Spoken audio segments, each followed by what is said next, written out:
Hello नमस्कार दोस्तों, welcome to my channel study with Anuk. Anuk परिवार में आपका बहुत बहुत स्वागत है। आज हम देख रहे थे लास्ट क्लास में, जैसे हम पॉलिटी की बात कर रहे थे, तो पॉलिटी में हमने देखा था लास्ट क्लास में आपका सोर्सेस ऑफ इंडियन कॉन्स्टिट्यूशन। उसके बाद जो नेक्स्ट लेक्चर है, उसके बाद नेक्स्ट लेक्चर जिस आया था जिसमें हमने देखा था कुछ क्वेश्चंस देखे थे उसमें। और उसके बाद अब नया जो लेक्चर होगा, आज की जो क्लास में हम डिस्कशन करने वाले हैं फीचर्स ऑफ इंडियन कॉन्स्टिट्यूशन के बारे में बात करेंगे, और साथ ही साथ उससे रिलेटेड कुछ क्वेश्चंस भी इसमें करेंगे। तो ये हमारा टेलीग्राम चैनल भी आपका है, तो आप यहाँ से पीडीएफ जो पीपीटी है वो डाउनलोड कर सकते हैं और इसको ज्वाइन करिएगा ज़रूर, टेलीग्राम चैनल। ठीक है, और अपने दोस्तों को ज़रूर शेयर करिए फटाफट, और इसके बाद दोस्तों को शेयर करिए और फिर उनसे फीडबैक भी मांग सकते हैं, आप मांग कर रहे हैं, ताकि वो उनको भी लगे कि क्या क्या चीज़ अच्छी जो मिल रही है हम आप उनको बताएं भी। ठीक है, तो हम लोग चलते हैं नेक्स्ट क्वेश्चन की तरफ। नेक्स्ट स्टार्ट करते हैं। आज का जो टॉपिक है हमारा फीचर्स ऑफ इंडियन कॉन्स्टिट्यूशन। तो पहला जैसे फीचर की बात करते हैं, तो पहला फीचर आपका मेजर फीचर क्या होता है, ये क्या है, वर्ल्ड का लेंथीएस्ट कॉन्स्टिट्यूशन है। वर्ल्ड्स लेंथीएस्ट और रिटन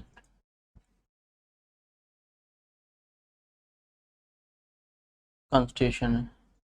इसका मतलब ये है, क्यों है ये, अगर इसके पूछा जाता है क्या, पहले तो फीचर क्या है, वर्ल्ड का लेंथीएस्ट रिटन कॉन्स्टिट्यूशन है। अगर इसके रीजंस देखें क्यों है ऐसा, तो पहला रीजन अगर कहते हैं तो क्या है हमारा, एक तो क्या है ये इंस्पायर्ड फ्रॉम वेरियस सोर्सेज से लिया गया है। मतलब पहले के पॉइंट पे क्या करता है बात ये कि ये बहुत जगह सोर्स से लिया गया है, यानी कि पहला पॉइंट क्या है, इंस्पायर्ड फ्रॉम वेरियस सोर्सेस। जब कहीं से चीज़ हम कोई चीज़ उठाते हैं तो वो बहुत बल्क में चीज़ें दिखती हैं, तो उसमें कितना भी हम कर सकें कम होगा। तो इंस्पायर क्या है, बहुत बड़ी बल्क में हम लोग डाटा कलेक्ट कर पे देखते हैं, तो इसलिए क्या कह सकते हैं, inspired from the various sources, यानी बहुत जगह की अच्छी अच्छी चीज़ें देखी और हमने उसको कॉपीराइट किया और उनको अपने अकॉर्डिंग मोल्ड करके हमने मॉडिफाई किया। तो इसलिए क्या है, लेंथीएस्ट कॉन्स्टिट्यूशन। जब आपको याद होगा, हमने लास्ट क्लास में बताया था सोर्सेज में कि मोर देन 60 जो कंट्रीज के जो कॉन्स्टिट्यूशन है, हमने उनको स्टडी किया और उनको फॉलो किया और उनसे ये सारा कुछ चीज़ें अडॉप्ट करी। इसलिए पहला रीज़न क्या है कि inspired from the various resources. दूसरा क्या है, बात करता फीचर क्यों है इस बड़ा, एक तो क्या है, इंडिया जो हमारा कहाँ से जन्मा है, जो फ्रीडम स्ट्रगल की वैल्यूज हैं, स्ट्रगल की जो वैल्यू हैं, फ्रीडम स्ट्रगल की जो वैल्यूज बहुत इंपॉर्टेंट होती हैं आपकी वैल्यूज, क्यों क्या इनकारपोरेटेड किए हुए, यानी कि जो आदर्शवादी चीज़ें हैं तो उनको पूरा लिए हुए हैं सारी वैल्यूज। तो इस वजह से क्या है, लेंथीएस्ट है लिखा आ रहा है कॉन्स्टिट्यूशन। दूसरी बात क्या करता है कि सिंगल कॉन्स्टिट्यूशन है। क्या तीसरी बात मेजर क्या है इंपॉर्टेंट, ये क्या है, सिंगल कॉन्स्टिट्यूशन है।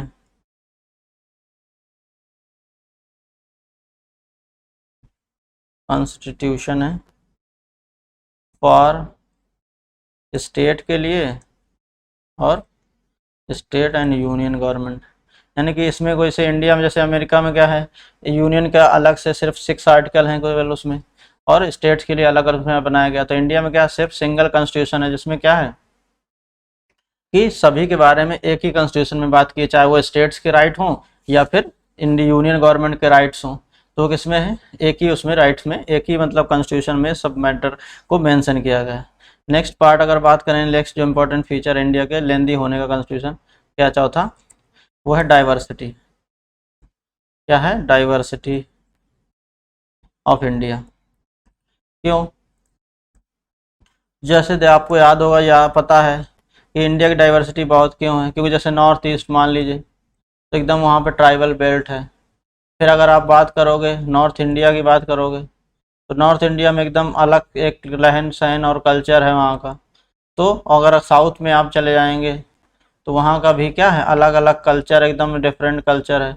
तो ये सब क्या करता है कि हमें ज़्यादा चीज़ें करने के लिए बाध्य करता है कि ज़्यादा चीज़ें हम क्या करें, ज़्यादा से ज़्यादा चीज़ों को इनकॉर्पोरेट करें और सभी को राइट्स दें और सब एक इंक्लूसिव डेमोक्रेसी डेवलप हो। इसलिए क्या है कि डाइवर्सिटी इंडिया में, इसलिए हमें डाइवर्स रूल्स और रेगुलेशंस या लॉज जो हैं वो बनाने पड़ते हैं। ठीक है, इसीलिए अपने यहाँ पर अभी क्या है, यूनिफॉर्म सिविल कोड की कोई कॉन्सेप्ट अभी तक इम्प्लीमेंटेशन का कोई ऐसा बात नहीं है। भले हमारे आर्टिकल में दिया गया uniform civil code 44th article में, बट इस भी कोई भी ऐसा नहीं है। ठीक है, तो आगे देखते हैं हम।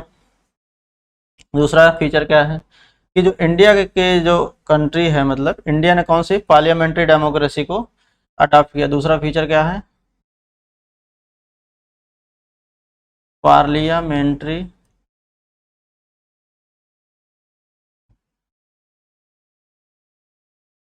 फॉर्म ऑफ डेमोक्रेसी है। कौन सी डेमोक्रेसी, इंडिया ने पार्लियामेंट फॉर्म ऑफ डेमोक्रेसी ली। इसका मतलब क्या है, तो पार्लियामेंट्री फॉर्म ऑफ डेमोक्रेसी में अब कहाँ पर, दुनिया फिर दोनों जगह पे है, मतलब स्टेट पर भी आपका है और स्टेट के साथ साथ यूनियन का है। तो पार्लियामेंट्री डेमोक्रेसी है। तो अगर पार्लियामेंट्री डेमोक्रेसी और फिर प्रेसिडेंशियल में अगर देखें हमें क्या क्या डिफरेंस लगता है, तो अगर प्रेसिडेंट के बारे में बात करें, प्रेसिडेंशियल डेमोक्रेसी और पार्लियामेंट्री,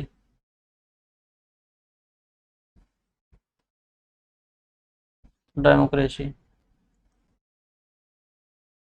ठीक है, तो अगर पार्लियामेंट प्रेसिडेंस में क्या होता है, यानी कि पहला पॉइंट अगर डिफरेंस देखा जाए तो head of government and head of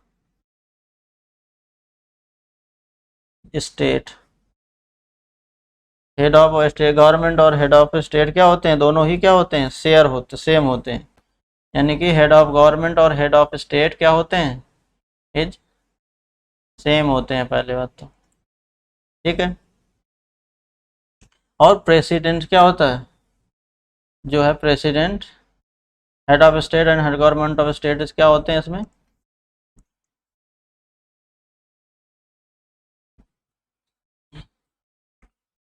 president ही रहते हैं या। ठीक है, यानी कि हेड ऑफ गवर्नमेंट भी और हेड ऑफ स्टेट क्या होते हैं, प्रेसिडेंट होते हैं। यहाँ पर क्या होता है देखिए पार्लियामेंट्री में, तो हेड ऑफ स्टेट क्या होते हैं, प्रेसिडेंट होते हैं। ठीक है, और जबकि हेड ऑफ गवर्नमेंट क्या होता है ये पार्लियामेंट्री में, क्या होते हैं, प्राइम मिनिस्टर होते हैं, पीएम। तो ये दोनों में पहला डिफरेंस आप बात करोगे। ठीक है, दूसरा पॉइंट अगर डिफरेंस की बात करें, तो जो प्रेसिडेंट होता है प्रेसिडेंशियल फॉर्म में, ठीक है, प्रेसिडेंशियल फॉर्म में जो प्रेसिडेंट होता है directly elected by people, directly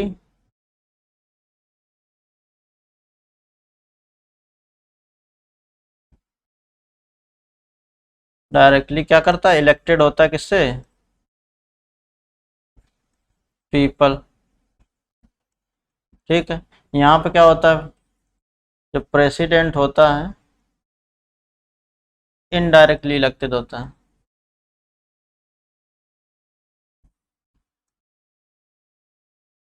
और जबकि क्या होता है, वाइल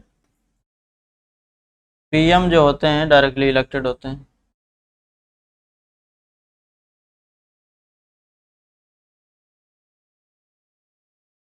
क्या होते हैं, डायरेक्टली इलेक्टेड।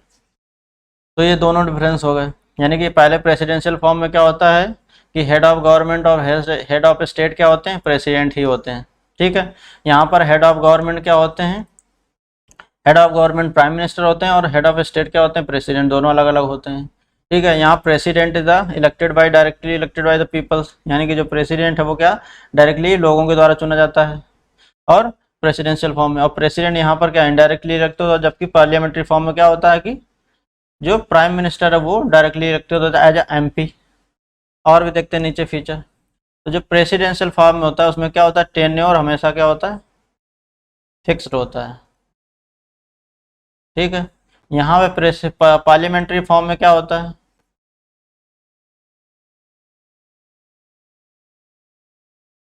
टेन्योर क्या होता है, फिक्स्ड नहीं होता है। क्यों? क्योंकि डिपेंड करता है किस पे?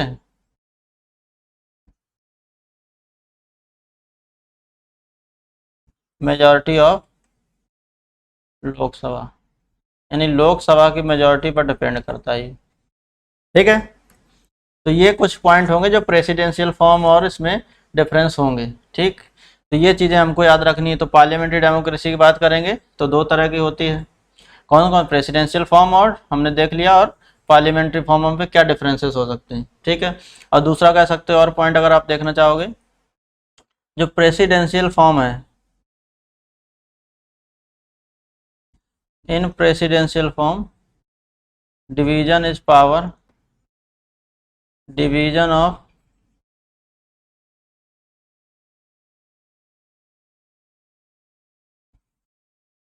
डिवीजन ऑफ पावर क्या होता है? वाटर टाइट होता है। वाटर टाइट मतलब क्या?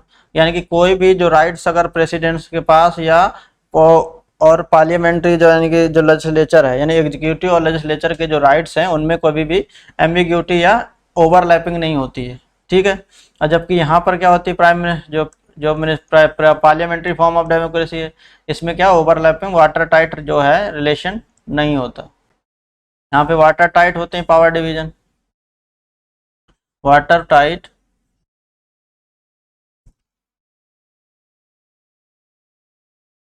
यानी क्या लिख सकते हो आप? Power of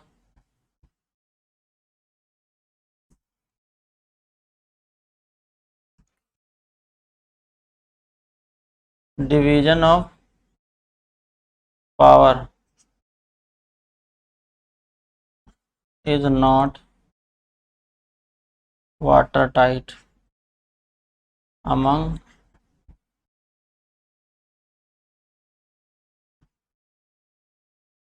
among executive and legislature।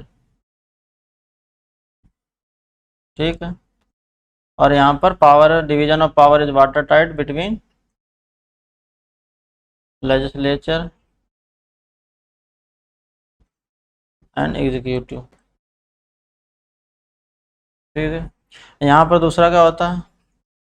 President जो होता है एक्ट लाइक अ बॉस। ठीक है, और जबकि यहाँ क्या होगा? Prime minister is first among equal. क्या होता है? फर्स्ट अमंग इक्वल्स, सारे बराबरी में से पहले वस होते हैं और किसी बात पर डिवीजन नहीं होता, इसलिए यहाँ पर मिनिस्टर्स होते हैं, वहाँ पे क्या होते हैं? सेक्रेटरी होते हैं। तो आज हम लोग आगे बढ़ते हैं। इसके बाद नेक्स्ट फीचर क्या है? इंडियन फीचर कॉन्स्टिट्यूशन का। तो जो इंडियन कॉन्स्टिट्यूशन है,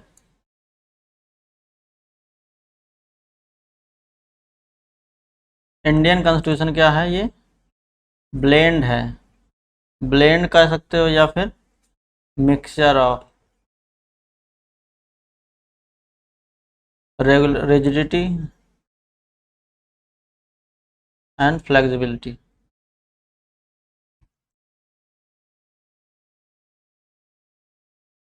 इसका क्या मतलब है?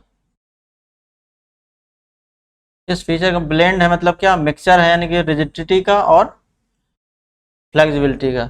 यानी कि किसी किसी केस में क्या होगा, इंडिया के पास जो यूनियन गवर्नमेंट है, भारत सरकार की है, मतलब उसके पास क्या है? फ्लेक्सिबिलिटी है, कोई भी काम बनाना चाहे, कोई भी लॉ बनाना चाहे वो डायरेक्टली बना सकती है। ठीक है, और दूसरा क्या है कि रिजिडिटी भी है, कि कोई ऐसा लॉ बनाना चाहेगी जिसमें किसी लॉ में अगर स्टेट्स का भी उसमें इम्पोर्टेंस रोल है तो वो क्या कर सकती है? वो बना नहीं सकती है। जैसे एग्जाम्पल के तौर पर आप देख सकते हो क्या, कि जैसे यूनियन गवर्नमेंट अगर चेंज चाहती है, यूनियन गवर्नमेंट अगर कोई लॉ में चेंज या एक्ट में चेंज लाएगी,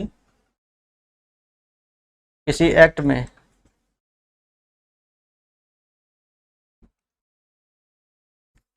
यानी कि union government wants to change और form any laws related to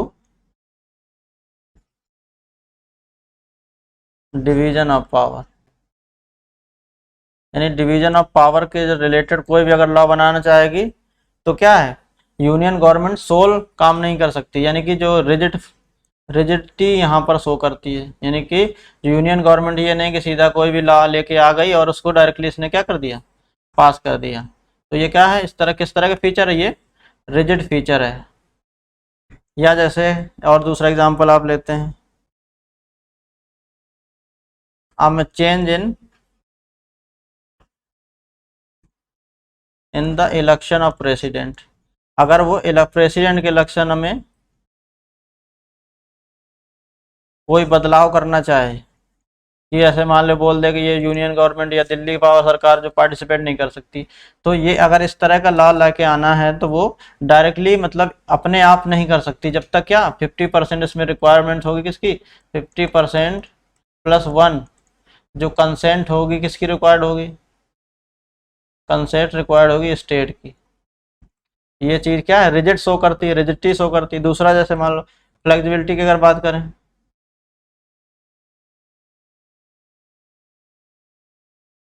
तो फ्लेक्सिबिलिटी की अगर हम बात करें इसका क्या मतलब हुआ, जैसे कोई भी स्टेट है मान लीजिए, स्टेट की अगर बाउंड्री बदलना चाहे, ऐसे लिख सकते हैं इसको, कैसे,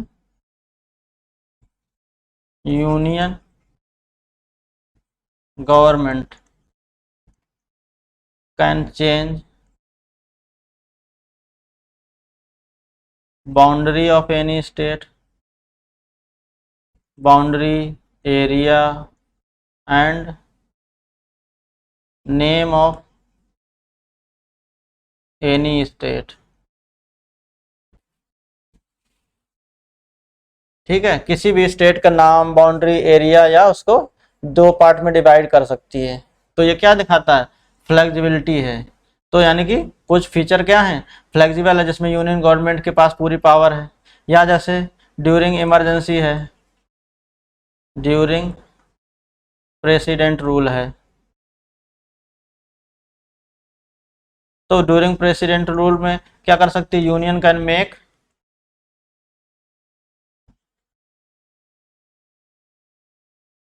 एनी लॉ ड्यूरिंग, अगर किसी स्टेट की पर्टिकुलर स्टेट में क्या प्रेसिडेंट रूल है, ठीक है, तो union can make law on any state subject. अगर कहीं पर प्रेसिडेंट रूल लग गया है किसी पर्टिकुलर स्टेट में, तो क्या कर सकती है, स्टेट के किसी भी लॉ पर, किसी भी सब्जेक्ट पर कानून बना सकती है। तो क्या करता है, ये शो करता है फ्लेक्सिबिलिटी की। तो इसी को मैंने मिक्स कहा गया कि जो इंडियन कॉन्स्टिट्यूशन है, ब्लेंड ऑफ मिक्स, यानी मिक्सचर ऑफ फ्लेक्सिबिलिटी और रिजिडिटी।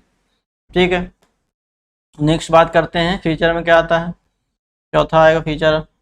तो चौथा फीचर क्या, इंडिपेंडेंट है हमारे यहाँ पर, इंडिपेंडेंट एंड इंटीग्रेटेड है, इंटीग्रेटेड जुडिशियल सिस्टम है। क्या है, इंटीग्रेटेड और इंडिपेंडेंट जुडिशियल सिस्टम। तो ये चीज़ें क्या है, दिखाता है कि इंडिया इंडिपेंडेंट मतलब क्या है, कि जो भी यानी कि जो ये जो है आपका जुडिशरी जो होगी वो क्या है, इंडिपेंडेंट है, यानी कि कोई भी एग्जीक्यूटिव, आपको याद होगा आर्टिकल भी हमारे इसमें है, आर्टिकल जो 50 क्या कहता है, separation of power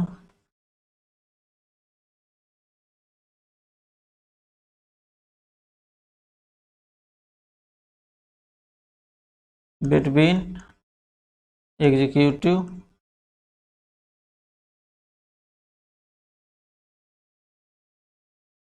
between judiciary and executive. ये क्या दिखाता है हमारा, कि जुडिशरी इंडिपेंडेंट तरह से काम करे, क्योंकि कोई भी पावर का ओवरलैपिंग ना हो। इंटीग्रेटेड मतलब क्या है, कि एक ही जुडिशरी है जो स्टेट लेवल पे भी काम कर सकती है और यूनियन लेवल पर भी काम कर सकती है। तो ये हमारा कहने का मतलब है, इंडिपेंडेंट है और इंटीग्रेटेड है। ठीक है, आगे नेक्स्ट पॉइंट पे बात करते हैं। नेक्स्ट फीचर क्या है आपका, फिफ्थ। नेक्स्ट फीचर बात करें तो इंडियन जो फेडरल है, यानी इंडियन जो फेडरल सिस्टम है, इंडियन फेडरल सिस्टम किस तरह का है, किस तरह का है, क्वासी फेडरल है।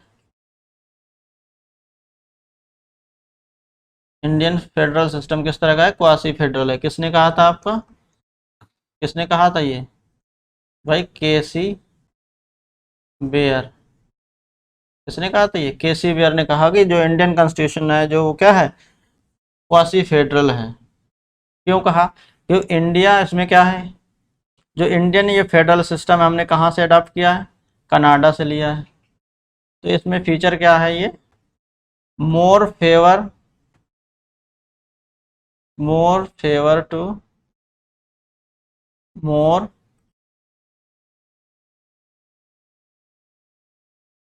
इन favour of union than state. यानी कि इसमें क्या कहा गया है, जो कॉन्स्टिट्यूशन हमने कहाँ से लिया? कनाडा से अडॉप्ट किया है। और इसमें फीचर क्या है कि जो इंडियन का जो फेडरल सिस्टम है वो क्या है? यूनियन को more in favour of union than state, यानी कि जो यूनियन को पावर ज़्यादा देता है और स्टेट को पावर कम देता है। चलिए आगे देखते हैं। जैसे तो अगर फेडरल फीचर की बात करें हम, ठीक है, फेडरल फीचर्स क्या होते हैं अगर बात करते हैं, थोड़ा सा देख लेते हैं इसको भी रिकॉर्ड। तो पहला क्या है? Written oblique unwritten. रिटन हो सकता है, अनरिटन क्या होगा? यानी कि क्या हो सकता है इसमें? रिटन और रिजिड है। क्या होता है? रिटन भी होगा और rigid. Written and rigid constitution होता है। पहला क्या फीचर है कि रिटन होगा और रिजिड कॉन्स्टिट्यूशन होगा। दूसरा क्या होगा? डिवीजन ऑफ जो पावर होगा,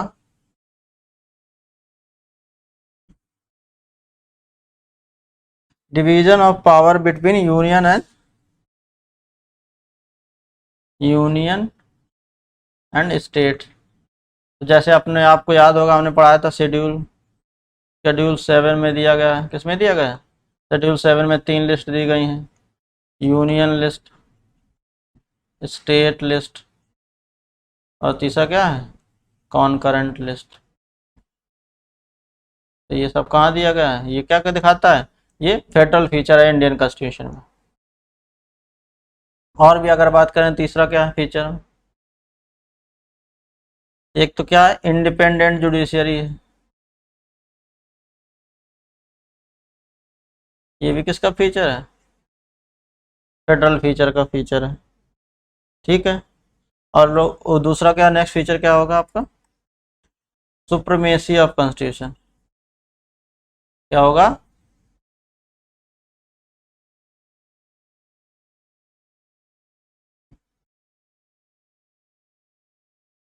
सुप्रीमेसी ऑफ कॉन्स्टिट्यूशन, यानी कि जो कॉन्स्टिट्यूशन की, यानी कि कॉन्स्टिट्यूशन सर्वोपरि होगा। तो ये क्या मेजर 4 फीचर आप कह सकते हो फेडरल फीचर ऑफ इंडिया। किसके फीचर है ये?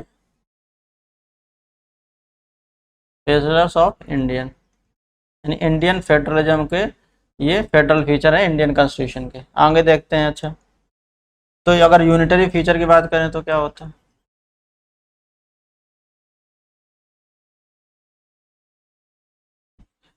यूनिटरी फीचर में क्या होता है? रिटन, अनरिटन भी हो सकता है,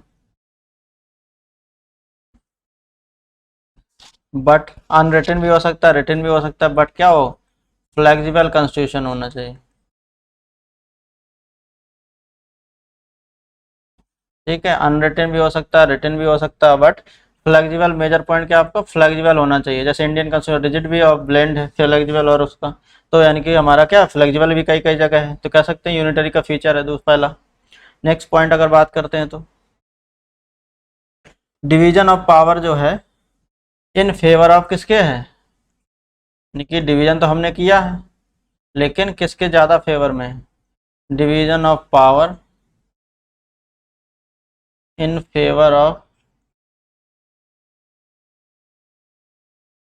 इन फेवर ऑफ यूनियन गवर्नमेंट। यानी कि इंडियन कॉन्स्टिट्यूशन में क्या फीचर है यूनिटरी का कि जो डिवीजन ऑफ पावर तो है बट किसके फेवर में, इन फेवर ऑफ यूनियन गवर्नमेंट के फेवर में ज़्यादा है। तीसरा पार्ट अगर देखा जाए इमरजेंसी प्रोविज़न, तो इमरजेंसी प्रोविज़न भी किसके लिए है, क्यों, क्योंकि जब इमरजेंसी प्रोविजंस जब लागू होते हैं, एप्लीकेबल होते हैं, तो क्या बन जाता है, यूनियन बन जाता है, फेडरल क्या बन जाता है, आपका बन जाता है यूनियन बन जाता है, यानी फेडरल स्ट्रक्चर क्या बन जाता है, यूनियन स्ट्रक्चर में। तो ये क्या है, यूनिटरी का फीचर है। फिर दूसरा यानी कि पोस्ट ऑफ गवर्नर की जो है, ये भी किसका फीचर है, पोस्ट ऑफ गवर्नर किसकी फीचर है, आपका ये यूनिटरी का फीचर है, पोस्ट ऑफ गवर्नर। क्योंकि जैसे पोस्ट ऑफ गवर्नर जनरली क्या देखा जाता है, as representative of union in the state. ये हो गया आपका नेक्स्ट फीचर। अगर नेक्स्ट फीचर की बात करें जो इम्पोर्टेंट है, तो क्या है, सिंगल सिटीजनशिप। क्या है अपने यहाँ पर, सिंगल सिटीजनशिप है। ये कहाँ से लिया हमने, ब्रिटेन से लिया है, ठीक है। तो ये सब क्या होंगे, आपके यूनिटरी के फीचर हैं आपके। तो ये सारे जो फीचर आएंगे, और आगे देखते हैं जैसे हम लोग इंडियन कॉन्स्टिट्यूशन के बारे में, फीचर के बारे में। तो जैसे जो हमारे यहाँ पर क्या है, यहाँ पर क्या चाहिए, दूसरा फीचर क्या है आपको, डिटेल्ड है, मतलब यानी कि नेक्स्ट फीचर क्या आपका था,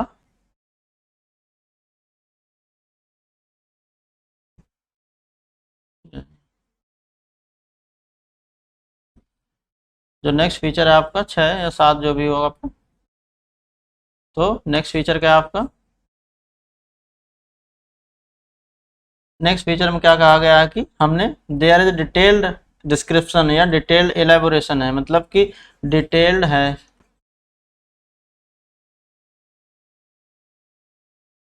elaboration of detailed elaboration of powers of union and state, यानी कि डिटेल डिस्कशन या एलाबोरेशन किसके किसके दिया गया है, सेंटर और स्टेट का पावर दिया गया। जैसे कि सेंटर स्टेट का जो रिलेशनशिप देखते हैं आप, तो पहले जैसे अगर बात करें, पहला क्या है, लेजिस्लेटिव रिलेशन, क्या है लेजिस्लेटिव,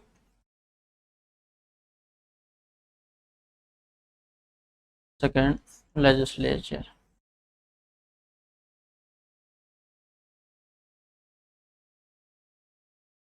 लेजिस्लेटिव पावर में कहाँ से कहाँ तक अंडर आर्टिकल होता है, तो अंडर आर्टिकल 245 टू 245 से कहाँ तक 255, ठीक है। दूसरा अगर फीचर का इन डिटेल क्या है, डिस्कशन है, यानी कि एग्जीक्यूटिव पावर,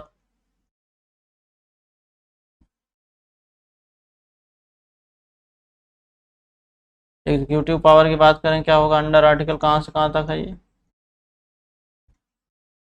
255 से लेके 263, ठीक। फिर नेक्स्ट क्या है आपका, फाइनेंशियल पावर,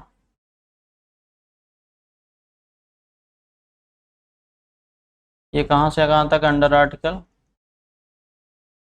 264 से लेके 300 तक। तो ये क्या है, तीनों दिखाता है पावर्स, यानी कि इंडियन जो कॉन्स्टिट्यूशन है उसके पावर किस तरह से डिवाइड किया गया है। नेक्स्ट फीचर अगर बात करें हम लोग, तो 3 टियर सिस्टम ऑफ गवर्नेंस,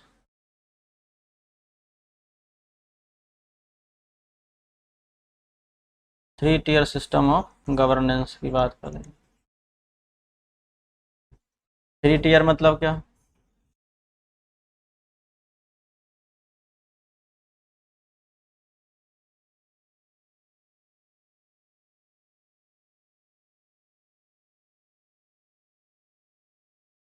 तो जैसे इसके 3 टियर हम लोग पढ़ते हैं। सबसे पहले क्या होता है इसमें, यूनियन गवर्नमेंट एक होता है, दूसरा क्या होता है, स्टेट गवर्नमेंट होता है, और तीसरा क्या होता है आपका, लोकल गवर्नमेंट बोलते हैं, ठीक।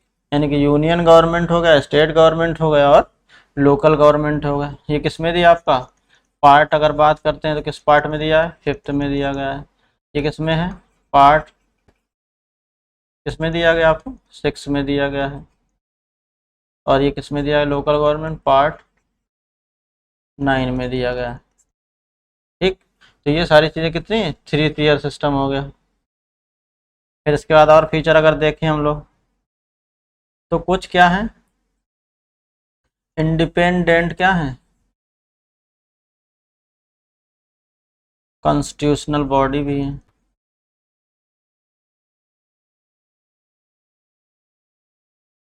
इंडिपेंडेंट कॉन्स्टिट्यूशनल बॉडीज, जैसे आपने याद याद देखा होगा कौन कौन सी, ECI election commission of India,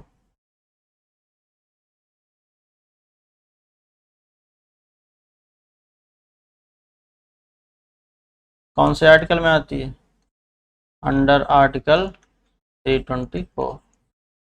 ठीक है, फिर इसके बाद और दूसरा देखें, finance commission,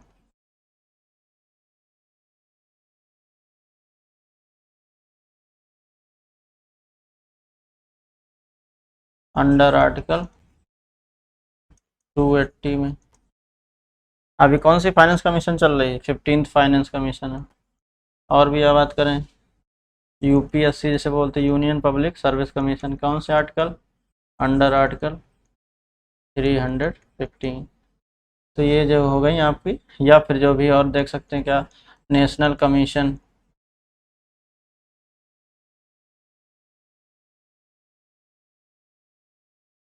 for SCs STs and OBCs।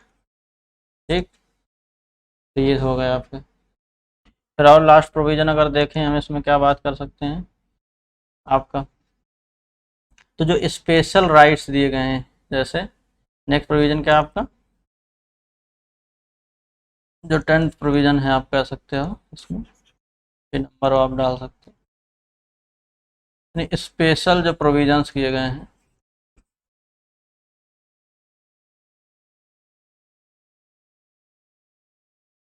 provisions are given to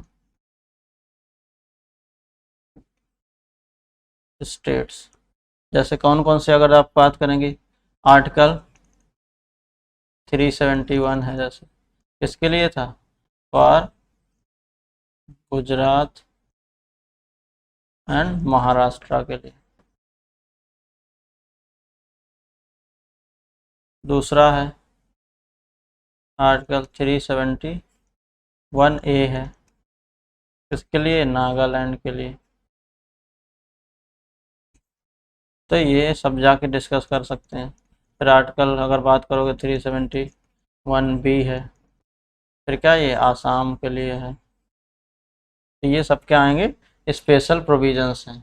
ठीक है, तो ये आपका देख रहे हैं कि ये लगभग लगभग मोटा मोटा जो हमने डिस्कस किया, सो जो फीचर्स ऑफ इंडियन कॉन्स्टिट्यूशन हो गए हैं आपके। ठीक है, तो आज की ये वाली क्लास को हम लोग यहीं एंड करते हैं और मिलते हैं नेक्स्ट सेशन में। और नेक्स्ट क्लास में हम लोग इसमें आपका इसी के क्वेश्चंस कराएंगे, जिसमें आप खुद भी रियलाइज़ कर पाएंगे और रिवीजन कर पाएंगे।